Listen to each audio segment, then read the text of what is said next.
Hey, this is the Pizza here, and I'm back in Necropolis of Mirrors. So this time, unlike my first run of Necropolis of Mirrors, we did much better. Managed to take out every single boss in the dungeon, including the two at the end. And it was a lot easier than the last one. So here we start out, taking on Androiler's prisoner. And there's a couple things to watch out for on this boss.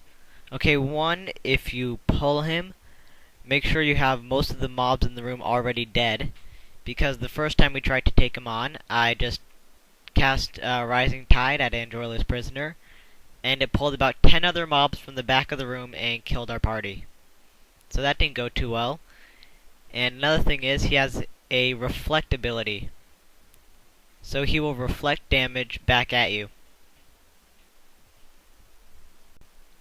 His reflect ability is area of effect. So all the casters and pretty much everyone else in my group is standing far enough behind me so they won't get hit. And one of the people does creep up a little bit and gets hit once, but it's nothing too bad. If you can see the damage, it does 502 damage right there. And I am a tank, so I have good physical defense, but I'm not sure if it's magic or physical attack. If you're watching this in HD, then you can see on the left side of the screen, I have all the effects that are currently on me, and the area of effect reflect spell is the one that starts with resonance. So that's the one to watch out for, and when it runs out, that's when he casts his area of effect attack.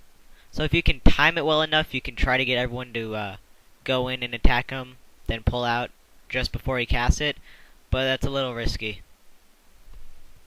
So just skipping ahead in the battle a little bit, and we take him out. I'm not going to show Magister Gumas in this video since I showed him in my last video. And so we still have 4 more bosses to go. Androiler's Strength, Androiler's Shadow, which all 3 of these Androilers are part of one quest. And then the 2 bosses guarding the Chest of Mirrors at the end. And now the next boss we're going to get to is Androiler's Shadow. I think he was the coolest boss in this dungeon. One of my party members says he reflects damage, but I never saw the same skill come up on the effects. So I'm not 100% sure on that, but just watch out for the resonance.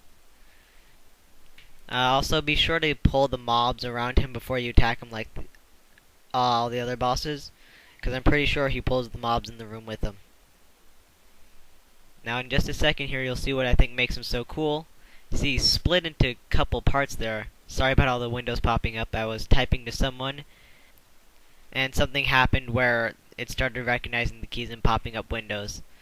So anyway, you do have to take out all the parts, and all the parts have the same health, but the 2 parts that separated from him have incredibly low defense, so you can take them out really easily.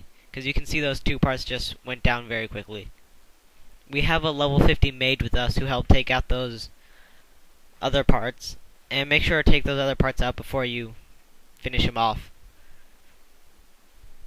And so he didn't really drop anything interesting. I find that the cloth set actually has a pretty good chance of dropping in here.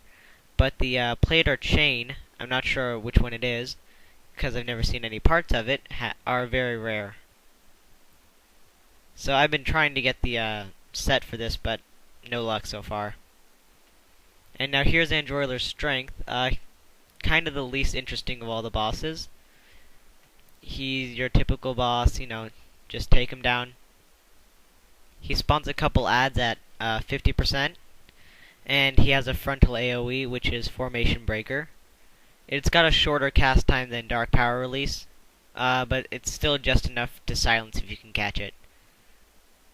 But it's not as bad as Dark Power Release. Now we're just finishing him off. He goes down. Now he did drop some chain legs, which are part of the set. So I correct myself there. But they had plus 30 MP for some reason, and plus 30 defense. And that particular piece came with plus 2 to all resistances.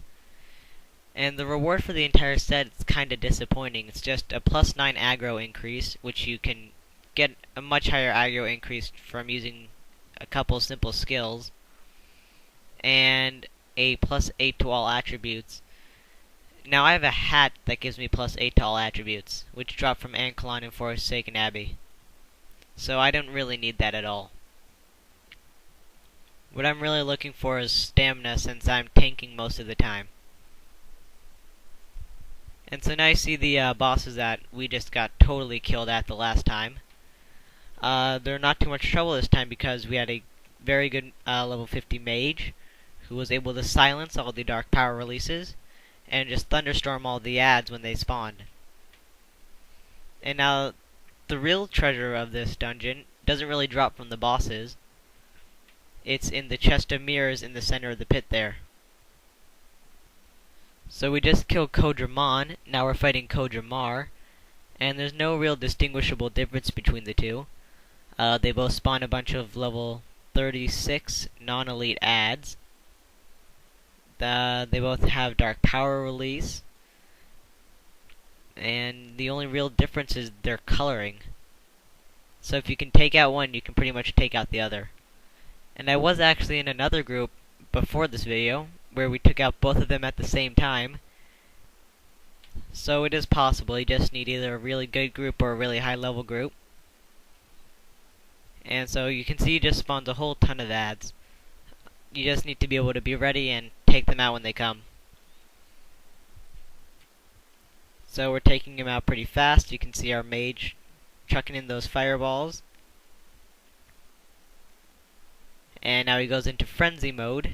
So he's attacking faster, but he has less defense. So now we just finish him off. And down he goes. Now he didn't drop anything either. But as I said before, the real treasure's inside the box. So one person that has the key, I think it's whoever killed the bosses, has to unlock the box. And I got a really good sword from this, and I'll post the stats on my blog at romthepizza.blogspot.com. And that's the end of Necropolis of Mirrors. It's a pretty cool dungeon, but Forsaken Abbey is still my favorite. Until next time.